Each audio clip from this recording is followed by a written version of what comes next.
Hello class, welcome to study point. ग्राम समाज एवं विकास। तो लेखपाल की परीक्षा में यहाँ से 25 प्रश्न आपके पूरे होने वाले हैं। हमारी टेस्ट सीरीज चल रही है, आज इसका 7वां पार्ट है। तो चलिए स्टार्ट करते हैं। एक छोटा सा नोटिफिकेशन है क्लास, हमारी कोचिंग श्योर सक्सेस क्लासेस कर्मचारी नगर बरेली, यहाँ पर स्पेशली लेखपाल के बैचेस और सुपर टेट के बैचेस स्टार्ट हो चुके हैं। अगर आपको उनकी प्रैक्टिस करनी है और क्लास को आपको ज्वाइन करना है तो 3 डेज का फ्री डेमो है, आप ज्वाइन करके अपने आप को इम्प्रूव कर सकते हैं। तो चलिए क्लास स्टार्ट करते हैं अपना टेस्ट। तो पहला टेस्ट जो है, टेस्ट का पहला क्वेश्चन है, निम्नलिखित में से कौन सी ग्रामीण समाज की विशेषता नहीं है? कृषि व्यवसाय, प्राकृतिक से प्रत्यक्ष संबंध, द्वितीयक आर्थिक गतिविधियां, सदस्यों में सजातीयता का होना। तो इसका जो सही आंसर हो जाएगा वो हो जाएगा द्वितीयक आर्थिक गतिविधियां। ये ग्रामीण समाज की एक विशेषता नहीं है। सेकंड क्वेश्चन है आपका, किस पद्धति के द्वारा शोधकर्ता सामाजिक घटनाओं तथा उनकी वस्तु स्थिति का यथार्थ रूप में निरीक्षण करके तथ्यों को संकलित करता है? ऑप्शन है अवलोकन, प्रक्षेपण, अवबोधन, अवर्चन। तो सही आंसर हो जाएगा अवलोकन। क्वेश्चन नंबर 3 देखते हैं। पंचायती राज व्यवस्था के अंतर्गत भारत में ग्राम शासन एक दृष्टांत है। ऑप्शन है आपके स्थानीय स्वशासन का, प्रतिनिधि मूलक शासन का, जनवादी लोकतंत्र का, प्रत्यक्ष लोकतंत्र का। तो आपका सही आंसर हो जाएगा ए, स्थानीय स्वशासन का। क्वेश्चन नंबर 4 देखते हैं। नगरीय समुदाय की विशेषता नहीं है। बड़ा आकार व घनत्व, उदार मानसिकता, गतिशीलता या फिर अगतिशीलता। तो सही आंसर हो जाएगा डी, अगतिशीलता जो है वो नगरीय समुदाय की विशेषता नहीं है। क्वेश्चन नंबर 5 देखते हैं। ग्राम पंचायत का प्रधान बनने के लिए न्यूनतम कितनी आयु सीमा निर्धारित की गई है? 18 वर्ष, 21 वर्ष, 25 वर्ष या फिर 20 वर्ष। तो इसका सही आंसर हो जाएगा बी, 21 वर्ष। और वोट डालने की जो न्यूनतम सीमा रखी गई वो है 18 वर्ष। पंचायती राज संस्थान की अधिकतम आय का स्रोत है स्थानीय कर, क्षेत्रीय निधि, सरकारी अनुदान, संघीय राजस्व में अंश। सही आंसर हो जाएगा आपका सरकारी अनुदान। अगला क्वेश्चन देखते हैं। उत्तर प्रदेश का सर्वाधिक अनुसूचित जनजातियों के प्रतिशत वाला जिला कौन सा है? वेरी इंपॉर्टेंट क्वेश्चन है ये। ऑप्शन आपके पास मिर्जापुर, सोनभद्र, लखीमपुर खीरी या फिर बिजनौर। सही आंसर हो जाएगा आपका सोनभद्र। निम्न में से कौन सी ग्राम विकास योजना है? मनरेगा, श्यामा प्रसाद मुखर्जी रुर्बन योजना, प्रधानमंत्री आवास योजना या फिर उपरोक्त सभी। तो आपका सही आंसर हो जाएगा डी, उपरोक्त सभी। ये सभी क्या है? ग्राम विकास योजनाएं हैं। ग्रामीण क्षेत्रों में शहरी सुविधाओं को सुनिश्चित करने के ध्येय से कौन से कार्यक्रम की शुरुआत की गई? PURA कार्यक्रम, एकीकृत ग्रामीण विकास कार्यक्रम, ग्रामीण स्वच्छता कार्यक्रम, सामाजिक सहायता कार्यक्रम।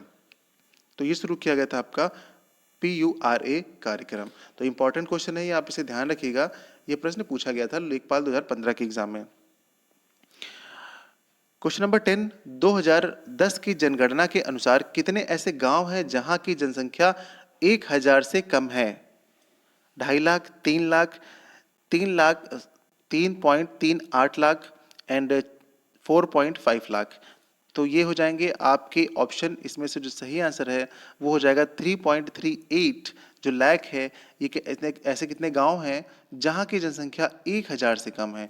तो ये जो गांव है ना, इनकी जनसंख्या आप याद रखिएगा। डेटा, ये डेटा बहुत पूछा जाता है क्योंकि अभी पूछा गया था कि हमारे उत्तर प्रदेश में कुल कितने गांव हैं। इससे पूछा गया था कि इससे पहले लेखपाल में पूछा जा चुका है कि हमारे भारत में कुल कितने गांव हैं। तो ये दोनों प्रश्न पूछे जा चुके हैं। हमारा प्रीवियस ईयर का जो टेस्ट सीरीज है, पेपर है, प्रीवियस ईयर का पेपर है, वो हमने लॉन्च कर दिया है।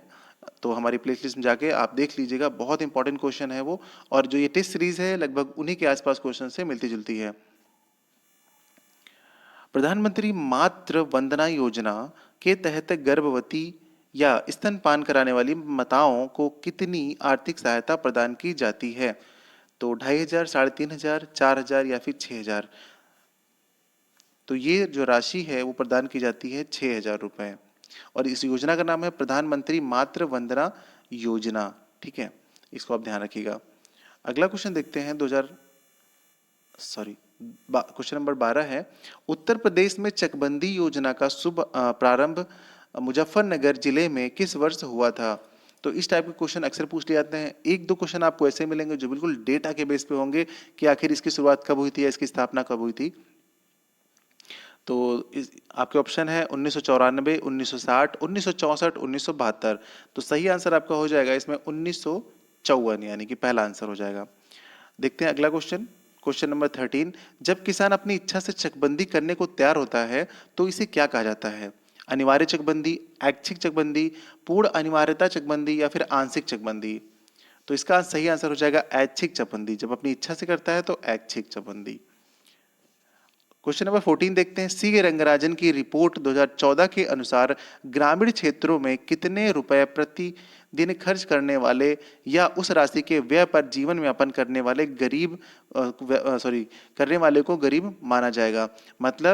मतलब ये है कि प्रतिदिन जो कितना रुपए खर्च करता है, ठीक है, कितनी राशि खर्चा करता है, तो उस व्यक्ति को गरीब माना जाएगा। अगर वो उस राशि को खर्च कर लेता है उतनी, तो उसको गरीब नहीं माना जाएगा। तो ग्रामीण क्षेत्रों के लिए ये ध्यान रखिएगा, वेरी इंपॉर्टेंट क्वेश्चन है ये वाला। अभी 2 दिन पहले जो एग्जाम हुआ है JNV का, जूनियर असिस्टेंट का, नवोदय में, उसमें ये प्रश्न पूछा गया है। तो ये बहुत इंपॉर्टेंट प्रश्न है। तो इसका सही आंसर हो जाएगा, देखिए 32 रुपए। तो ग्रामीण क्षेत्रों में अगर बात की जाएगी तो क्या आंसर हो जाएगा आपका? 32 रुपए। ठीक है। कृषि के समस्त विकास से किस कृषि क्रांति का संबंध है? काली क्रांति, भूरी क्रांति, इंद्रधनुषी क्रांति, लाल क्रांति? आपका सही आंसर हो जाएगा सी, इंद्रधनुषी क्रांति। राष्ट्रीय खाद्य सुरक्षा मिशन के अंतर्गत किस फसल के उत्पादन को बढ़ावा दिया गया है? धान, गेहूं, दाल या फिर ये सभी? तो इसमें इन सभी चीजों को क्या बढ़ावा दिया गया है राष्ट्रीय खाद्य सुरक्षा मिशन के अंतर्गत? क्वेश्चन नंबर 17 है, भूमापन में जरीब लाइन के आरंभ तथा समाप्त होने के स्थान क्या कहलाते हैं? ये भी वेरी इंपॉर्टेंट क्वेश्चन है, ये ध्यान रखिएगा। बिंदु, विश्राम, टारगेट या फिर मुकाम? सही आंसर हो जाएगा इसका डी, मुकाम। मुकाम बोलते हैं इसको। जरीब लाइन के अगर आरंभ तथा समाप्त होने के स्थान को क्या कहते हैं? मुकाम कहते हैं। निम्न अधिकारियों में से आज्ञा मिलने पर पटवारी जिस अधिकारी की आज्ञा को सर्वोच्च प्राथमिकता देगा वह अधिकारी होता है? जिला कलेक्टर, जिला प्रमुख, तहसीलदार या फिर गिरदावर? तो इसमें से आपका सही आंसर हो जाएगा जिला कलेक्टर। डी आप सॉरी ए जो है आपका सही आंसर हो जाएगा। क्वेश्चन नंबर 19 है, निम्नलिखित में से कौन से संविधान संशोधन से भारत में भूमि सुधारों का मार्ग प्रशस्त हुआ? आपके ऑप्शन है संविधान अधिनियम 1951, संविधान अधिनियम 1955, संविधान अधिनियम 1964 या फिर संविधान अधिनियम 1974। और बीच में ये भी बता रखा है ये कौन सा संशोधन है। ठीक है, तो आपको इसमें से सही आंसर बताना है। आपका सही आंसर हो जाएगा पहला संशोधन, यानी कि 1951। संविधान अधिनियम है 1951 और पहला संशोधन है। इसमें क्या किया गया था? इसमें भूमि सुधारों के मार्ग को प्रशस्त किया गया था। क्वेश्चन नंबर 20 देखते हैं, धरातल पर मापी गई 36 दूरियां, कोणों एवं ऊंचाइयों को मानचित्र पर प्रदर्शित करने की कला को क्या कहते हैं? अच्छा क्वेश्चन है ये, आप इसे ध्यान रखिएगा। ऑप्शन है आपके पास मानचित्र कला, मानचित्रांकन, सर्वेक्षण कला या फिर धरातल कला प्रदर्शन। तो सही आंसर हो जाएगा इसका आपका सर्वेक्षण कला बोलते हैं इसको। बहुत सारे बच्चे मानचित्र कला को भी लगा सकते हैं, तो आप ध्यान रखिएगा ये है सर्वेक्षण कला, इसका सही आंसर हो जाएगा। क्वेश्चन नंबर देखते हैं 21। उत्तर प्रदेश में मृदा के स्वास्थ्य के लिए सरकार द्वारा किस उर्वरक का वितरण किया गया था? जिंक सल्फेट, पोटाश, जैव खाद, जिंक सल्फाइड?